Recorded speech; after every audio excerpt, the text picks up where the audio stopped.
So now everyone's familiar with the luxury of having a dental sensor and, of course, the immediate results. You take that x-ray and a few seconds later, the image pops up on your screen. Well, in a galaxy far, far away, some of us had to take x-rays like this. And for some people, this is still a reality. They estimate that 13% of the dental population still takes x-rays like this. But for those of you who don't know, this was your x-ray sensor. So this is a film packet. And you would still take the x-ray the same way, place this in the patient's mouth for exposure. But then we would have to bring it into a dark room. And of course, here we have our AT2000. We're obviously not in a dark room. For those who would keep the AT2000 out, there was actually sleeves that you could put your hands in because you don't want anything exposed to the light when dealing with this. So once you were either in a dark room or if you put your hands into those sleeves, then you would have to open your packets. So if you took a full mile series of 14 to 18 x-rays, you would open your packet. In the inside, we would find our foil, our paper, and then, of course, our film. Our film then would be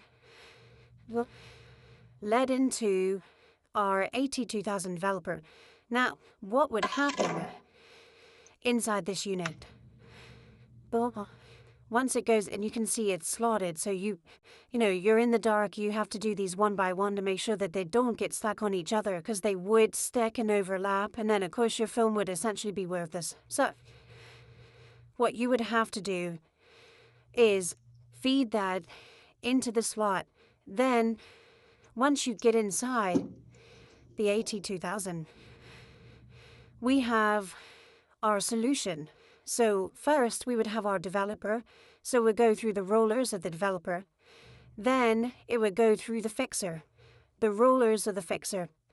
Then of course it would go through our last set of rollers would be water. So then it would go through water. Once it went through the water, the back of the AT2000 actually had a motor and a dryer. So then it would dry the film.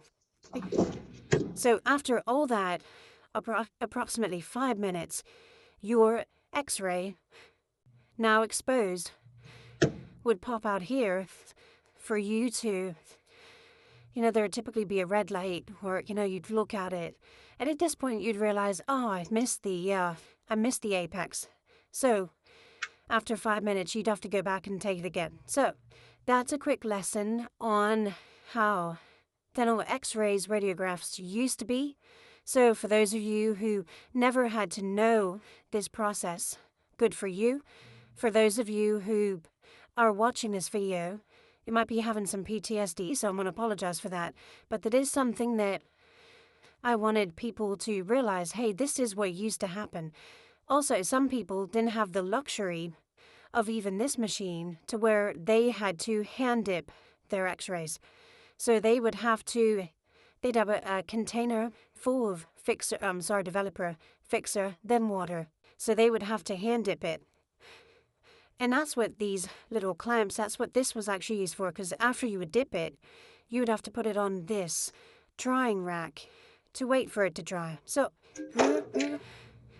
we hope that you enjoyed that trip down memory lane. And certainly if you have any other questions, comments, any other videos you'd like to see, please feel free to reach out to us to let us know. We do appreciate all your support. And we look forward to making the next video for you.